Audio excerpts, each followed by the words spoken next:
ओम नमः शिवाय। हर हर महादेव। आज जेठ माह के कृष्ण पक्ष की अष्टमी तिथि और शनिवार है। हर महीने के कृष्ण पक्ष में आने वाली अष्टमी तिथि को काला अष्टमी का व्रत रखा जाता है। वह भगवान शिव के रुद्र रूप काल भैरव बाबा को समर्पित है। इस दिन व्रत रखकर काल भैरव बाबा की पूजा अर्चना करने से दुश्मनों का नाश होता है और भय से छुटकारा मिलता है। तो सारे शिव भक्तों को काला अष्टमी व्रत की हार्दिक शुभकामनाएं। यह थी छोटी सी जानकारी। अब अपने शुभारंभ करते हैं आज की कथा का। हमेशा की तरह सबसे पहले छोटी सी कहानी गणेश जी महाराज की सुनते हैं। बोलिए विघ्नहर्ता श्री गणेश जी महाराज की जय हो। प्राचीन समय की बात है। एक छोटे से गांव में एक भाई और बहन प्रेम पूर्वक रहा करते थे। दोनों के बीच बहुत गहरा स्नेह था। बहन का यह अटूट नियम था कि वह प्रतिदिन अपने भाई का मुंह देखकर ही अन्न ग्रहण करती थी। बिना भाई के दर्शन किए वह कभी भोजन नहीं करती थी। इसी तरीके से समय बीतता गया। दोनों भाई बहन बड़े हो गए और फिर दोनों का विवाह भी हो गया। बहन अपने ससुराल चली गई, लेकिन वहां जाकर भी उसका नियम नहीं बदला। वह सुबह जल्दी उठकर अपने घर का सारा काम समाप्त करती और फिर अपने भाई का चेहरा देखने के लिए अपने मायके पहुंच जाती थी। तो भाई के दर्शन करने के बाद ही वह अपने घर लौटकर भोजन करती थी। जिस रास्ते से वह रोज़ अपने मायके जाती थी, उसी रास्ते में एक पीपल का वृक्ष के नीचे श्री गणेश जी की सुंदर मूर्ति स्थापित थी। तो बहन प्रतिदिन वहां रुकती और हाथ जोड़कर श्रद्धा से प्रणाम करती और प्रार्थना करती कि हे गणेश जी महाराज, जैसे आपने मुझे अमर सुहाग और अमर पीहर दिया है, वैसे ही संसार की हर स्त्री के सुखी सुहाग और सदा रहने वाला मायका देना। इतना कहकर वह आगे बढ़ जाती थी और अपने भाई से मिलकर वापस घर लौट आती थी। यह उसका प्रतिदिन का नियम था। एक दिन जब वह जंगल के रास्ते से गुजर रही थी, तब रास्ते में उसे झाड़ियों के तीखे कांटे उसके पैरों में चुभ गए और उसके पैर घायल हो गए। लेकिन उसने अपने भाई दर्द की चिंता नहीं की और किसी तरह अपने भाई के घर पहुंच गई। तो भाई का चेहरा देखकर वह वहीं बैठ गई। तभी उसकी भाभी की नज़र उसके पैरों पर पड़ी। उसने देखा कि पैरों में जगह जगह कांटे चुभे हुए हैं और खून भी निकल रहा है। तो भाभी ने घबराकर पूछा कि अरे ननद जी, आपके पैरों में ये क्या हो गया है? तो बहन मुस्कुराकर बोली कि भाभी, रास्ते में जंगल की झाड़ियों के कांटे चुभ गए थे, बस वही चोट लग गई है। यह सुनते ही उसकी भाभी तुरंत गर्म पानी लेकर आई और उसने बड़े प्रेम से उसके पैर धोए और कांटे निकाले और पट्टी बांध दी। फिर उसे चाय पानी पिलाया और कुछ देर आराम करने को कहा। तो थोड़ी देर बाद बहन अपने घर फिर वापस लौट गई।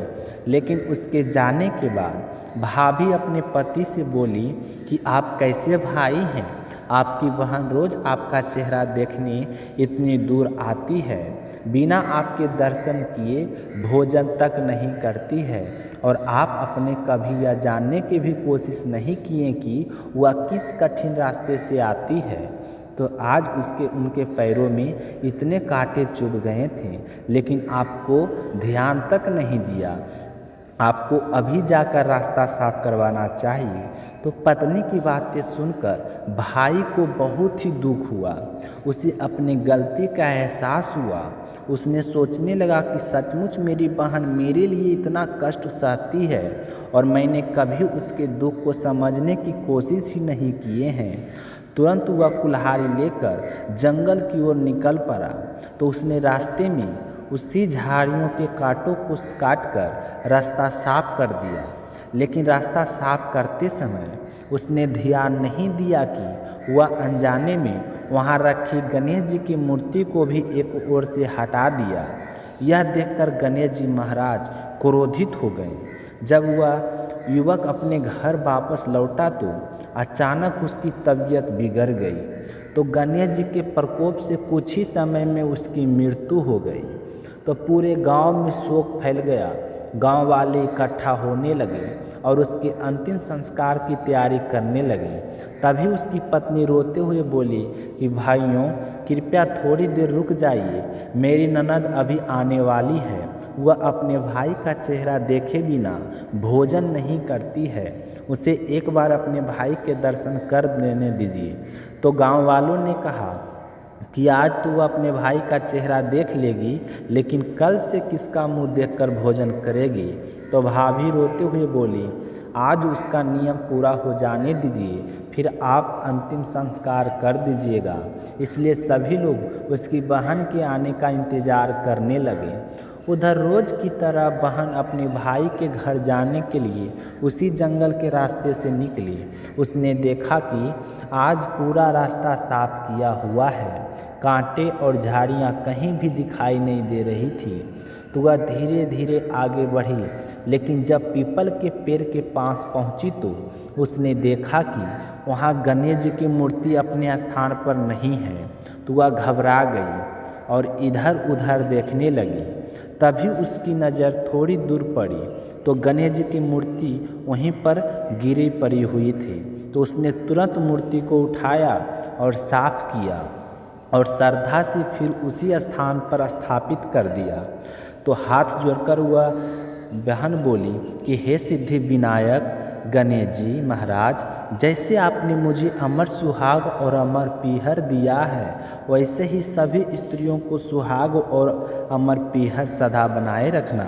इतना कहकर वह आगे बढ़ गई। तभी गणेश जी महाराज मन ही मन सोचने लगे कि यदि आज मैंने इसकी सच्ची प्रार्थना सुन ली तो फिर संसार में मेरी पूजा करेगा। मैंने इसके भाई के प्राण लिए हैं, लेकिन इसकी श्रद्धा अटूट है। तभी गणेश जी ने आकाशवाणी की कि बेटी, इस खेजड़ी के पेड़ के से 7 पत्तियां तोड़ लो, उन्हें कच्चे दूध में मिलाकर अपने भाई के ऊपर छींटा देना, तुम्हारा भाई फिर से जीवित हो जाएगा।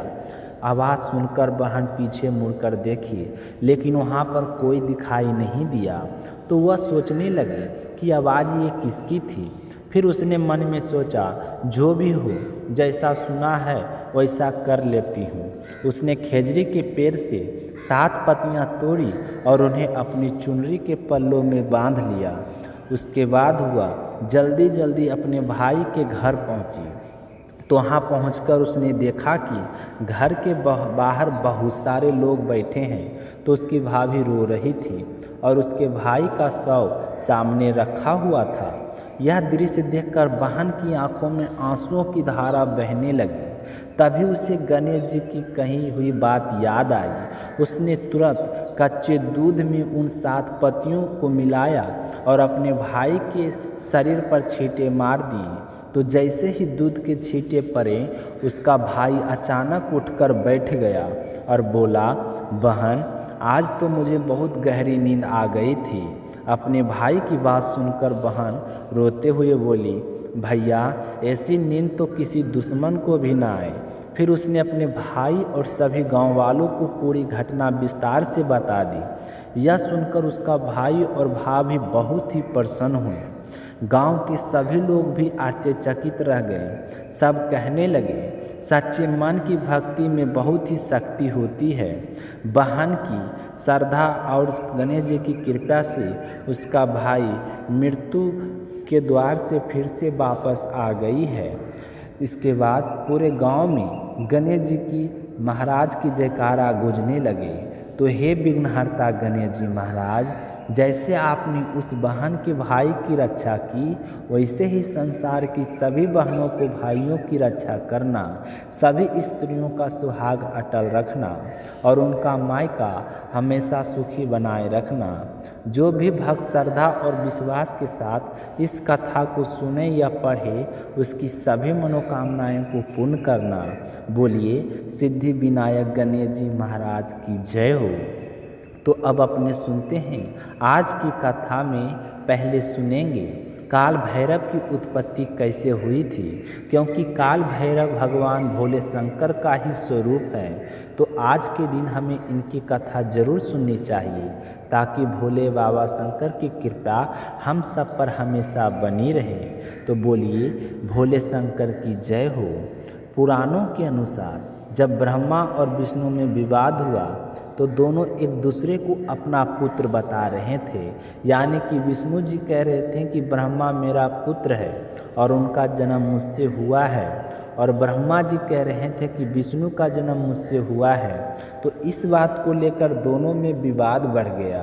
तो कहते हैं कि उसी समय उन दोनों के मध्य में एक अग्नि स्तंभ प्रकट हुआ, जिसने उन दोनों से कहा कि आप दोनों में से जो भी इस अग्नि स्तंभ को ओर से या छोड़ पाता लगा लेगा वही बड़ा होगा, वही सर्वत्र पूज्य होगा। तो यह सुनते ही ब्रह्मा जी ने एक हंस का रूप धारण किया और विष्णु जी ने एक अब्राहा का रूप धारण किया। तो पितामह ब्रह्मा जी ने ऊपर और विष्णु जी नीचे की ओर प्रस्थान किया। तो एक समय आने के बाद श्री हरि विष्णु ने मान लिया कि इस अग्नि स्तंभ का कोई अंत नहीं है, किंतु ब्रह्मा देव किसी की कीमत पर अपनी पराज मानने को तैयार नहीं थे। कुछ ऊपर पहुंचने पर उन्होंने वहां पर केतकी नाम का एक पुष्प मिला। तो उसने उससे कहा कि यदि तुम मेरा समर्थन करो, अगर तुम मेरा समर्थन करती हो तो मैं तुम्हें सबसे पहले महत्वपूर्ण पुष्प की उपाधि प्रदान करूंगा। तो केतकी ने यह सुनकर पितामह ब्रह्मा जी की बात स्वीकार कर ली।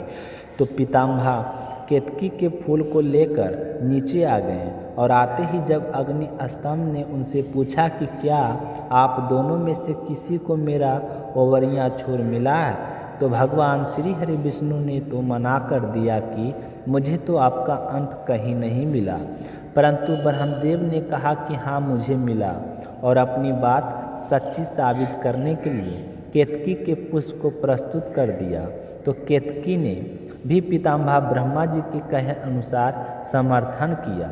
जब उस अग्नि स्तंभ ने एक पुरुष की आकृति ग्रहण की और प्रकट हो गए, तो महाकाल महारुद्र भगवान शिव उन्होंने पितामह से कहा कि आप असत्य बोल रहे हैं। मैं आपको श्राप देता हूँ कि आप अपनी असत्य भाषा के लिए कभी भी पूजे नहीं जाएंगे। तो केतकी के फूल ने आपका समर्थन किया है, तो उसे भी मैं श्राप देता हूँ कि मेरी पूजा में केतकी का फूल नहीं चढ़ाया जाएगा। तब पितामह ब्रह्मा जी ने क्रोधित होकर भगवान रुद्र को अशब्द कहने शुरू कर दिए और स्वयं को बड़ा बताने लगे। उस समय ब्रह्मदेव कहा जाता है कि पंचमुखी होते थे। तब भगवान शिव को आभास हुआ कि